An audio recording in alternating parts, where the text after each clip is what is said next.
ನಾನು ಭವಿಷ್ಯ ನುಡಿಯಲ್ಲ, ನಾನು ಜ್ಯೋತಿಷ್ಯನೂ ಅಲ್ಲ. ಏನಿದೆಯೋ ಅದು ಸತ್ಯ ಸಂಗತಿಯನ್ನು ಹೇಳಿದ್ದೀನಿ.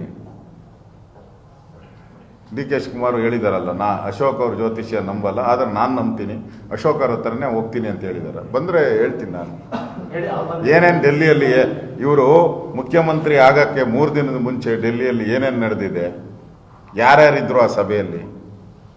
ಸುರ್ಜೇವಾಲಾ ಇದ್ರ, ಸೋನಿಯಾ ಗಾಂಧಿ ಅವರಿದ್ರ, ರಾಹುಲ್ ಗಾಂಧಿ ಅವರಿದ್ರ, ಮಾತುಕತೆ ಏನಾಯಿತು, ಯಾರು ಆಶ್ವಾಸನೆ ಕೊಟ್ಟಿದ್ದಾರ?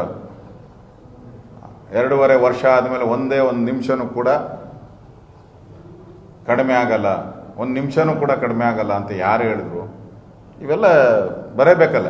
ಈಗ ಕನ್ನಡ ಚಾನಲ್ಗೆ ಪಾಪ ಡಿ ಕೆ ಶಿವಕುಮಾರ್ ಅವ್ರಿಗೆ ಎಣ್ಣೆ ಸಿಗಕಾಯಿ ಗೊತ್ತಿಲ್ಲ, ನನಗೆ ಗೊತ್ತಿಲ್ಲ, ಎಣ್ಣೆ ಸಿಗಕಾಯಿ ಇರಬೇಕು ಡಿ ಕೆ ಶಿವಕುಮಾರ್ ಅವ್ರಿಗೆ. ಇಂಗ್ಲೀಷ್ ಚಾನಲ್ ಹೇಳಿದಾರಲ್ಲ, ನಾನು ಹೇಳ್ತಾ ಇದ್ದೇನೆ, ಇಂಗ್ಲೀಷ್ ಚಾನಲಲ್ಲೇ ಹೇಳಿದಾರಲ್ಲ, ಆಸ್ ಎ ಅಗ್ರಿಮೆಂಟ್ ಅಂತ ಹೇಳಿದ್ದಾರೆ, ಪವರ್ ಶೇರಿಂಗ್ ಅಗ್ರಿಮೆಂಟ್ ಅಂತ ಹೇಳಿದ್ದಾರೆ, ಇಂಗ್ಲೀಷ್ ಚಾನಲ್ ಹೇಳಿದ್ದಾರೆ. ಅರ್ಥ ಏನಂಗಾರೆ? ಶೇರಿಂಗ್ ಅಂತೂ ಇದೆಯಲ್ಲ.